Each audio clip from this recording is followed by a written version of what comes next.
너 같은 애는 그냥 고개 숙이고 살면 돼. 넌 가족이 아니라 그냥 우리 집 식모야. 한성가의 거실은 화려한 샹들리에 불빛으로 반짝이고 있었습니다. 긴 식탁 위에는 각종 음식과 과일이 가지런히 놓여 있었고 가족들은 생일 축하 노래를 부르며 웃고 있었어요. 하지만 윤서진의 표정엔 미묘한 긴장감이 깔려 있었습니다. 그녀는 시어머니 박말순의 생일상을 위해 며칠 밤을 새워 음식을 준비했지만 정작 말순은 고개를 갸웃거렸습니다. 국이 너무 싱겁구나. 내 입맛대로 했니? 박말순의 목소리는 차가웠습니다. 식탁 분위기가 순간 싸늘해졌고 남편 강도연은 미묘하게 입꼬리를 올렸습니다. 서진은 아무 말 없이 고개를 숙였습니다. 그녀의 손끝이 살짝 떨리고 있었습니다. 잠시 후 말순은 젓가락을 탁 내려놓고 자리에서 일어났습니다. 며느리라면 이런 자리에서 실수하면 안 되지. 체면이 있잖아. 그 말과 함께 말순의 손바닥이 서진의 뺨을 강하게 후려쳤습니다. 탁 하는 소리가 거실 안에 크게 울려 퍼졌습니다. 모두가 얼어붙은 채 숨을 죽였습니다. 서진은 천천히 고개를 들었습니다. 도연은 그 옆에서 잔을 들고 있었고 그의 입가엔 희미한 웃음이 번졌습니다. 그 웃음엔 위로도 당황도 없었습니다. 오히려 무언의 조롱처럼 느껴졌습니다. 서진의 눈동자가 흔들렸고 주변 소리가 멀어지는 듯 했습니다. 그녀는 더 이상 아무 말도 하지 않았습니다. 자리에 앉은 다른 가족들은 고개를 숙이고 아무도 나서지 않았습니다. 누구도 그녀를 위해 한마디 하지 않았습니다. 말수는 의자에 다시 앉으며 아무 일 없던 듯 생일 케이크를 자르기 시작했습니다. 초의 불빛이 흔들리며 그림자를 길게 드리웠습니다. 서진은 자리에서 조용히 일어났습니다. 그녀는 부엌으로 향해 앞치마를 풀고 조용히 벗어놓았습니다. 주방의 시계 초침 소리가 유난히 크게 들렸습니다. 그녀는 서랍에서 결혼 반지를 꺼내 손바닥 위에 올려놓았습니다. 그리고 잠시 바라보다가 천천히 식탁 위에 내려놓았습니다. 누군가의 숨소리가 들렸지만 서진은 돌아보지 않았습니다. 그녀는 곧장 복도로 걸어나가 현관문을 열었습니다. 밖은 초겨울에 찬 공기로 가득했어요. 그녀의 볼에는 아직 따뜻한 뺨 자국이 남아 있었습니다. 그녀는 숨을 깊게 들이쉬며 속삭였습니다. 이제 끝이구나. 그 말이 공기 속으로 사라지고 문이 닫히는 소리가 집안에 울렸습니다. 그리고 남은 사람들은 여전히 생일 노래의 잔향 속에 앉아 있었습니다. 누구도 그 자리를 먼저 떠나지 않았습니다.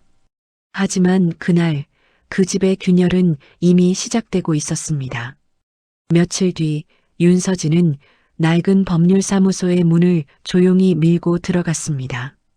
테이블 위엔 이혼 서류가 놓여 있었고 변호사는 무표정하게 서류를 넘기고 있었어요. 창밖으로는 겨울비가 내리고 창문 틈새로 차가운 바람이 스며들었습니다. 서진은 펜을 들어 서류의 끝줄에 자신의 이름을 또박또박 써내려갔습니다. 손끝이 약간 떨렸지만 표정은 평온했습니다. 법정에서는 짧은 변론만이 오갔습니다. 남편 강도연은 자신에게 책임이 없다고 주장했고 시어머니 박말수는 참석하지 않았습니다. 판사가 이혼 확정을 선언하자 서진은 짐작했던 듯 고개를 숙였습니다. 그녀의 머릿속에는 그날의 따기 소리와 도연의 웃음이 여전히 선명했습니다. 법정 밖으로 걸어 나오는 그녀의 얼굴엔 더 이상 눈물이 없었습니다. 그날 밤 그녀는 낡은 원룸에 혼자 앉아 있었습니다. 창문 밖엔 차가운 비가 내렸고 방 안엔 작은 전기 히터 소리만 들렸습니다. 책상 위엔 반지와 휴대폰, 그리고 하유정의 명함이 놓여 있었습니다. 서진은 천천히 전화기를 들고 전화를 걸었습니다. 유정아, 나 이제 준비됐어. 그녀는 다음 날 새벽 서울을 떠났습니다. 버스 창가에 앉아 흐릿한 도시 불빛을 바라보았습니다. 차창에 비친 자신의 얼굴은 낯설게 느껴졌습니다.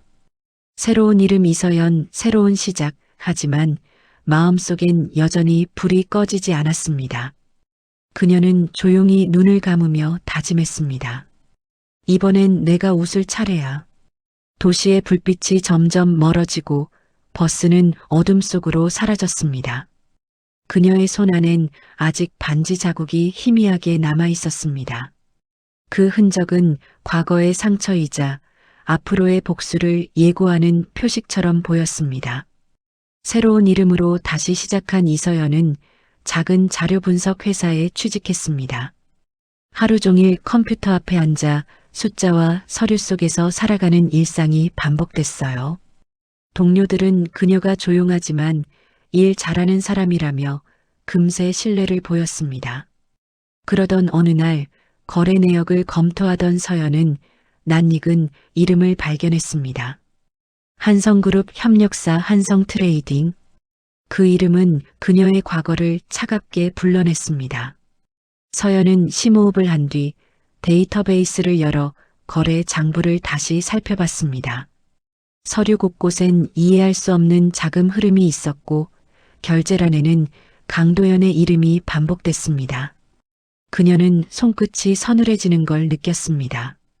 그리고 모니터 속 숫자 하나하나가 과거의 그림자처럼 다가왔습니다. 밤이 깊어지자 서연은 조용히 친구 하유정에게 연락했습니다. 유정은 기자로 일하고 있었고 오랜만에 통화였지만 목소리는 반가움보다 긴장으로 가득했어요. 서연아, 그 자료 그냥 넘길 생각은 아니지? 서연은 대답하지 않았습니다. 대신 컴퓨터 화면을 캡처해 USB에 저장했습니다. 그녀의 눈빛은 결심으로 굳어졌습니다. 며칠 동안 서연은 남몰래 관련 자료를 수집했습니다. 회사 시스템에서 빠져나간 문서들은 하나둘 USB에 쌓였습니다. 그녀는 의심을 피하기 위해 평소보다 더 늦게 퇴근했고 일부러 웃으며 동료들에게 인사했습니다. 하지만 그 미소 뒤에는 복잡한 계산이 숨어 있었습니다. 그녀는 스스로에게 속삭였습니다. 이건 시작일 뿐이야.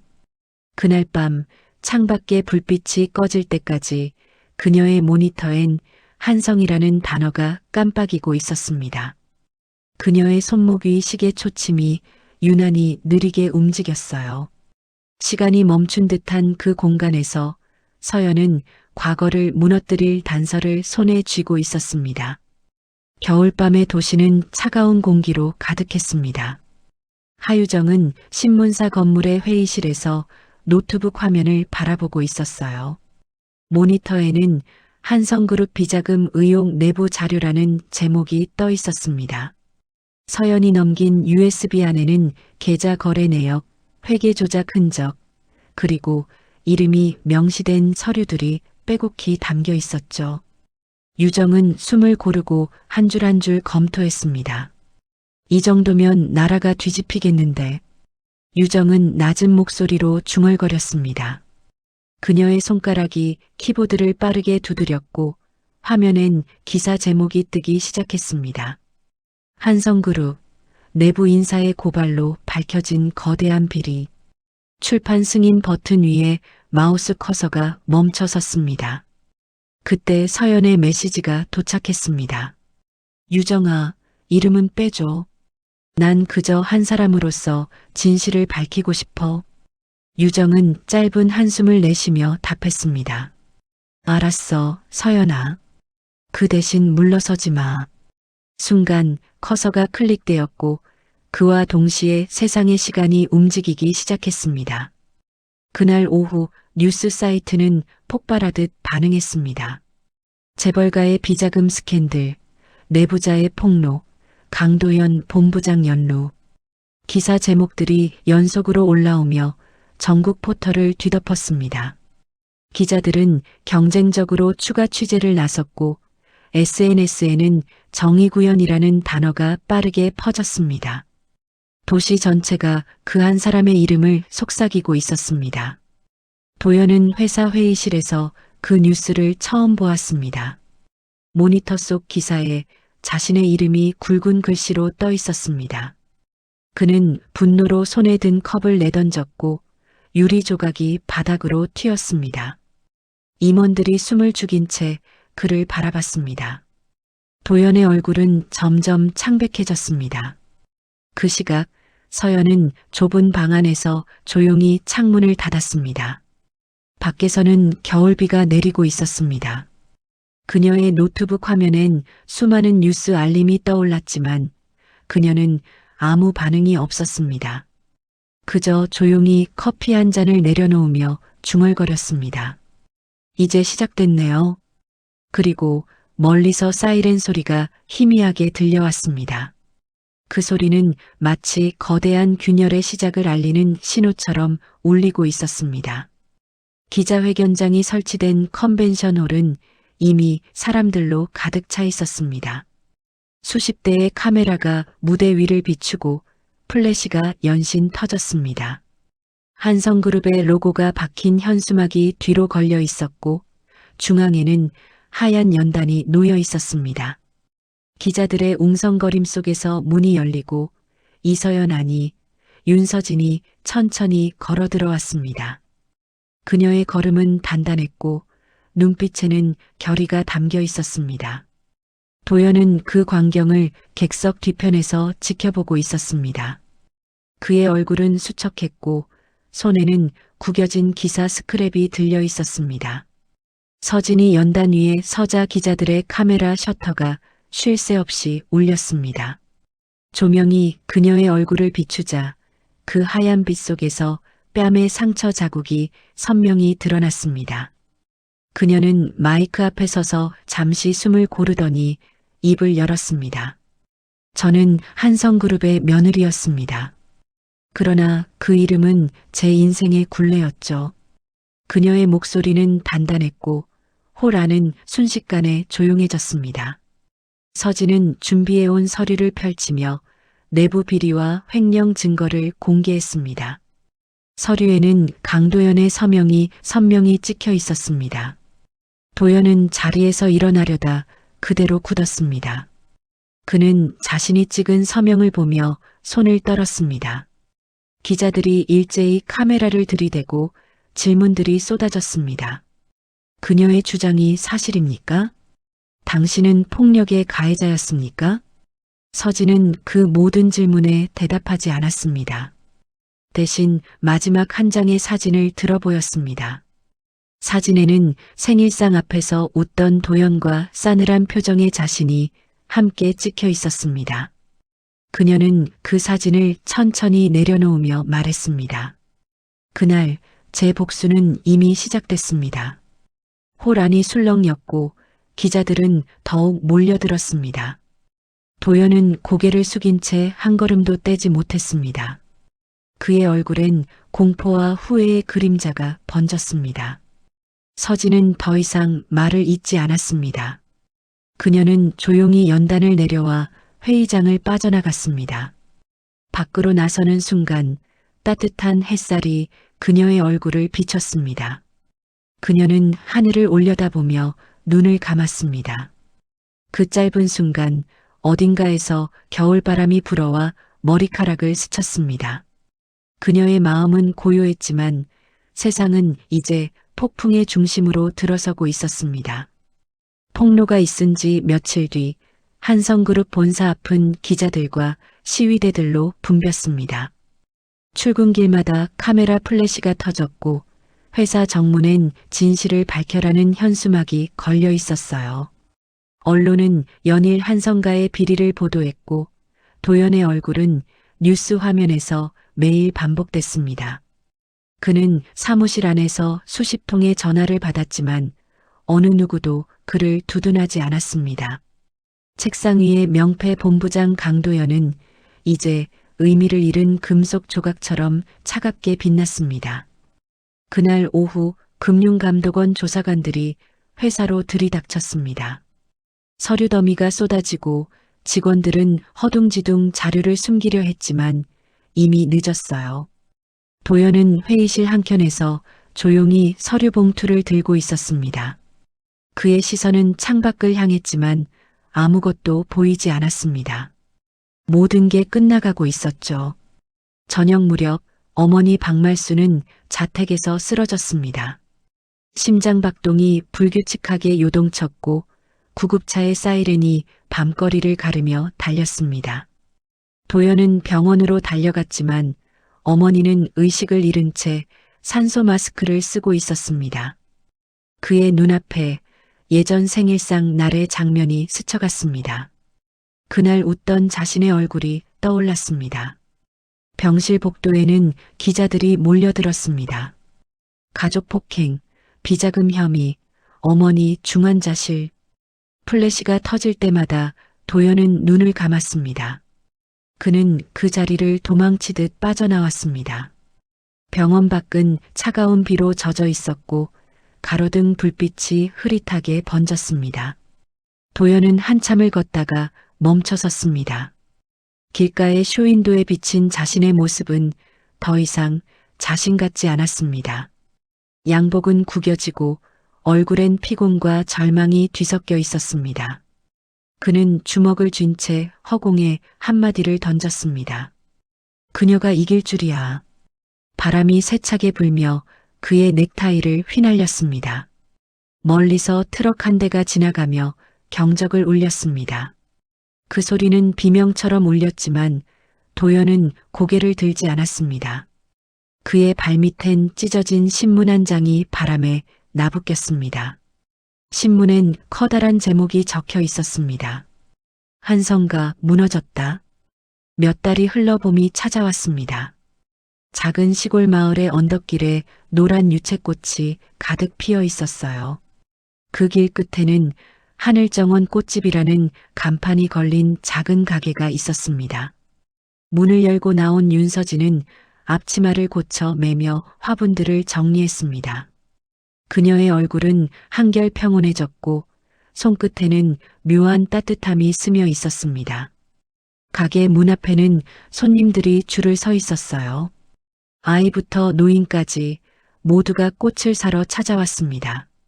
서진은 웃으며 인사를 건넸습니다. 오늘은 노란 튤립이 참 예쁘네요. 행운의 꽃이에요. 그 목소리엔 예전의 떨림이 아닌 단단한 안정감이 느껴졌습니다. 점심 무렵 낯익은 발자국 소리가 들려왔습니다. 문이 열리고 그곳에 강도연이 서 있었습니다. 그의 모습은 많이 변해 있었습니다. 옷차림은 소박했고 눈가에는 깊은 주름이 자리 잡고 있었습니다. 그는 아무 말 없이 서진을 바라보다 봉투 하나를 꺼내 들었습니다. 서진은 잠시 망설이다가 봉투를 받았습니다. 안에는 편지 한 장이 들어 있었습니다. 서진아, 어머니가 떠나셨다. 마지막 순간 내 이름을 부르며 울었어. 용서를 구하셨다. 편지를 다 읽은 서진은 눈을 감았습니다. 손끝이 미세하게 떨렸지만 얼굴엔 눈물이 흐르지 않았습니다. 그녀는 편지를 조용히 접어 꽃집 뒷마당으로 향했습니다. 그리고 오래된 화분 하나를 꺼내 땅을 파고 그 안에 편지를 묻었습니다. 이제 끝이에요. 바람이 불어와 꽃잎이 흩날렸습니다. 도연은 그녀의 뒷모습을 바라보다 천천히 고개를 숙였습니다. 행복하길 바란다. 그 말 한마디만 남기고 그는 돌아섰습니다. 서진은 아무 말 없이 등을 돌렸지만 미소 한 줄이 입가에 번졌습니다. 그날 이후로 도연은 다시 나타나지 않았습니다. 꽃집 앞에는 여전히 봄꽃이 피어 있었고 서진은 매일 그 사이를 걸었습니다. 그녀의 발걸음은 조용했지만 그 속에는 오래된 고통을 이겨낸 강인함이 깃들어 있었습니다. 하늘은 맑았고 새들이 노래했습니다. 한때 복수의 불길로 타올랐던 마음이 이제는 평온한 햇살 아래에서 잔잔히 식어가고 있었습니다. 이른 아침 윤서진은 가게 문을 열며 하늘을 올려다보았습니다. 밤새 내린 비로 거리는 촉촉히 젖어 있었고 공기엔 흙냄새가 섞여 있었습니다. 그녀는 화분마다 물을 주며 조용히 인사를 건넸어요. 오늘도 잘 자라줘요. 작은 미소가 입가에 번졌습니다. 가게 안쪽 벽에는 액자 하나가 걸려 있었습니다. 그 안에는 하유정의 인터뷰 기사 한 장이 담겨 있었죠. 정의는 때로 가장 조용한 방식으로 완성된다. 그 문장이 오늘따라 유난히 마음에 닿았습니다. 서진은 커피 한 잔을 내려놓고 창문을 열었습니다. 햇살이 가게 안으로 천천히 스며들었습니다. 그 빛 속에서 꽃잎이 반짝이며 흔들렸습니다. 그때 책상 위에서 낡은 사진 한 장이 바람에 흩날렸습니다. 사진 속엔 한성가의 가족들이 웃고 있었고 젊은 시절의 그녀도 그 안에 있었습니다. 서진은 잠시 그 사진을 바라보다가 조용히 한숨을 내쉬었습니다. 이제 놓아드릴게요. 그녀는 사진을 들고 밖으로 나갔습니다. 가게 뒤편 작은 화단에는 봄꽃이 만개해 있었습니다. 서진은 사진을 꽃들 사이에 두고 손끝으로 라이터를 켰습니다. 불꽃이 피어오르며 종이가 천천히 타들어갔습니다. 바람이 불자 잿가루가 공중으로 흩날렸습니다. 그 잿빛 조각들이 햇살에 부서지며 반짝였습니다. 서진은 눈을 감고 고개를 들어 하늘을 바라보았습니다. 그 얼굴엔 평온함이 스며 있었습니다. 모든 복수가 끝나고 긴 겨울이 지나간 자리엔 새로운 봄이 피어오르고 있었습니다. 멀리서 종소리가 들렸습니다. 가게 문 위의 풍경이 바람에 흔들리며 맑은 소리를 냈습니다. 서진은 그 소리를 들으며 천천히 미소 지었습니다. 그리고 커피잔을 들어 한 모금 마셨습니다. 그 따뜻한 향기 속에서 그녀의 긴 이야기는 조용히 막을 내렸습니다.